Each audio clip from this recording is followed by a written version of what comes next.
If this is not an eye-opener, I don't know what is. Take a good look at this picture right here. Alright, so majority of Jamaicans right now are probably very alarmed. Because, and I say majority of Jamaicans because majority of Jamaicans are not into this type of stuff right here. Alright, so what you're looking at is a cache of weapons, guns that were found or confiscated in Miami that was supposedly bound for Jamaica. Here's the whole story and here's my take on this. I'm looking at this picture, right, and the headline that's running, somebody sent it to me and I've seen that many people have already covered this topic. It's about these guns, 117 guns and ammunition that was seized in Miami that was headed for some part of Jamaica, Montegobay, St. James, by way of Kingston, right? Now, the person that sent this to me, big up yourself. I'm not going to call out him name because I don't know if him want me call him name out.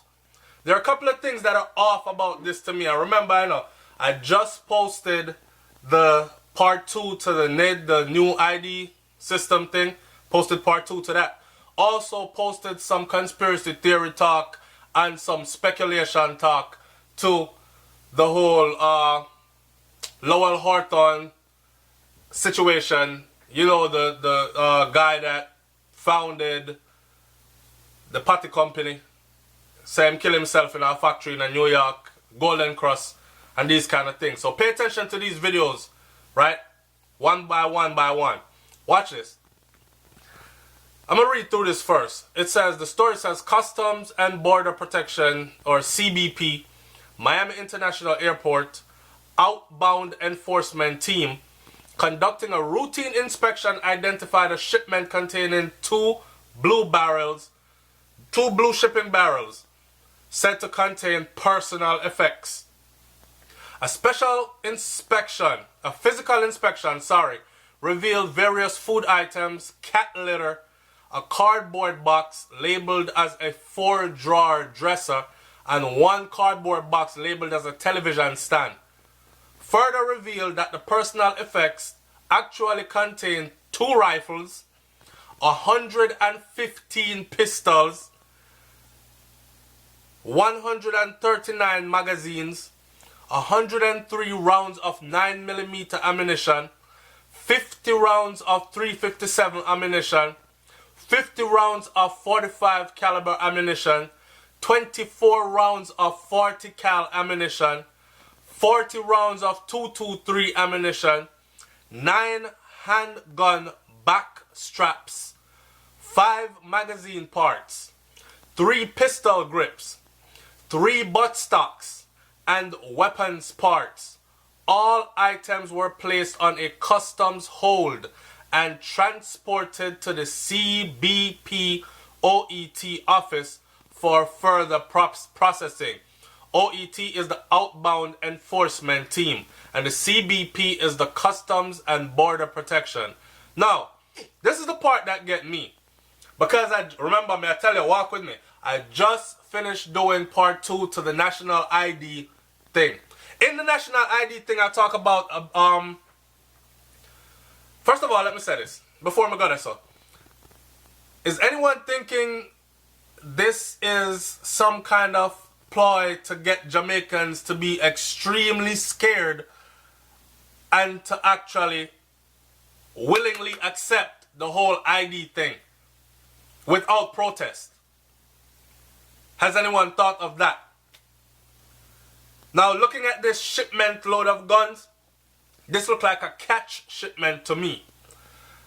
Remember, I said to me, this looks like a catch shipment to me. You're entitled to your own opinion. Leave it in the comment section below and I'll be sure to respond to you when I get around to it. And a catch shipment means this is what they would want to get seized, right? While the bigger container with the more high-powered rifles, weapons, and ammunition, more of that will go through. I was watching a video one time where this man did a talk about him face blind out and voice changed up and everything.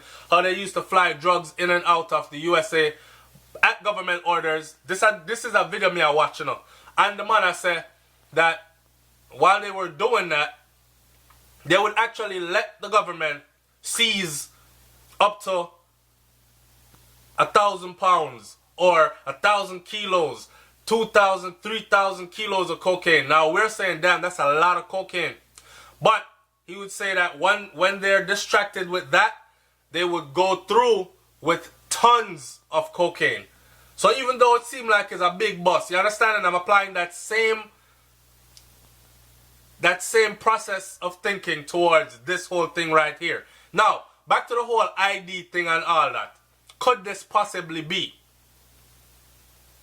A shipment of gun like this is not going to just drop in a Jamaica and somebody just go pick it up, so, right?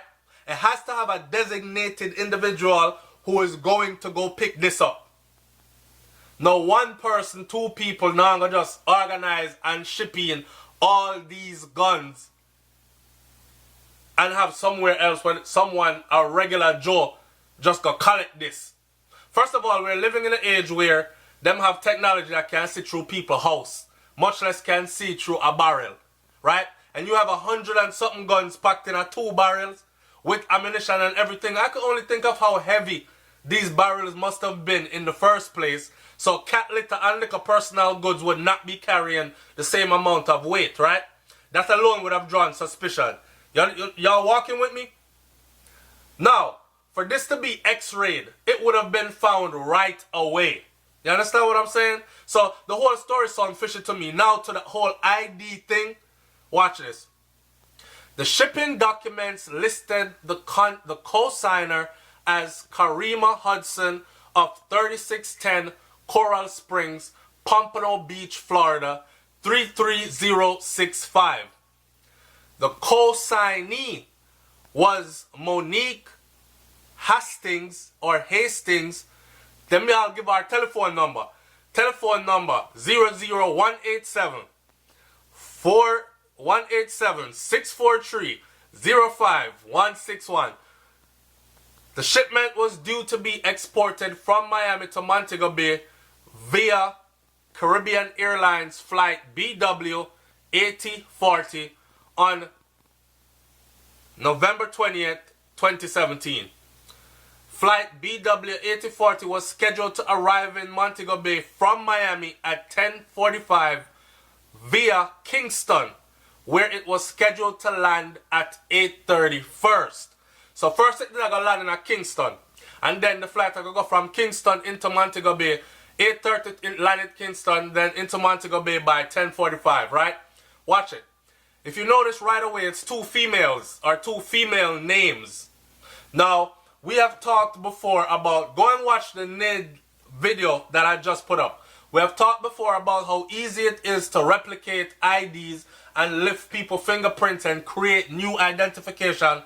And then under these new identifications that are that seem so authentic, people can make shipments like these. Now, under things like these, it's easy for government agencies to sell this to the waiting public, like this. All right, if somebody came and wanted to ship barrels from Miami to Jamaica, you would have to show your new ID, right? The NID, the new identification. This new identification would have required your eye scan or your retina scan and the palm vein pattern scan.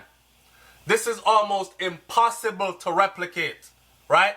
But under the current ID system, may I tell you this is how they're going to sell it. Under the current ID system, whoever name this is that is given up, I bet they can't put a face to this name right here. I bet they don't have a face to go to Karima Hudson. I bet they don't have a face to go to Monique Hastings. And I bet the bogus name them fit a bogus address when they check it out. You want to bet me? Stay tuned and keep watching this. Keep watching the development of this 117 guns that was destined to be in Jamaica that was confiscated or intercepted. Keep watching. And if you see them come up with them 2 name individuals here, 2 female names, so call SouFLoTV and say, y'all talk shit. But remember I told you. So, back to what we were talking about before. Covert operations. I don't know. I'm just putting stuff out there for y'all to think about. Somebody said today, yo, SouFlo, Big Brother always watching. You might want to be careful how y'all talk them ways upon social media because you're exposed. How am I can't be exposing nothing. I'm on the outside looking in just like everybody else. I'm just a thinking mind, and I'm encouraging others to think outside the box, right? Not just accept everything that you're spoon-fed or everything that you're told. So the way how this whole thing tie up to me is like this. I'm waiting to see who them give address and them give name. So me I wait to see who, because in order to ship these barrels, these address and name must have matched a face. Cause ID is presented. You don't just go drop off a barrel so and the barrel gets shipped out. Right? Now I've seen people give their barrels over to a certain individual to ship the barrel, but that barrel can easily be traced back to the shipping company that shipped it and the individual that gave it to that shipping company for it to be shipped. So I am waiting, and if them can't come up with nobody, then I want y'all to think about everything else that I just said in this video. Alright? And look how we do it, look crazy. Wanna see the gun them? Wanna see the kind of gun them? Wanna see the amount of gun them in a one shipment heading to one place? In closing, I'm going to say this. Somebody said, SouFlo, you need to talk about this. The ratio of guns going into Jamaica compared to the amount that is being confiscated by law enforcement is not matching up. And it does not look good for the normal law-abiding citizens. We're going to talk about that in a video, another video. Stay tuned. The other video coming up that we're going to talk about is about the murder rate in Jamaica so far for this year, because we're closing in on the ending of 2017, and we're going to talk about these guns coming in and the new ID system and all that, and everything mixed up in a one, because it all correlates. Alright? It's SouFLoTV, man. And like, comment, share, subscribe. Leave your comment in the comment section below. I couldn't make that one here any longer because I know that some people have short attention span. So on to the next video we go. See you there. I'm out. Peace.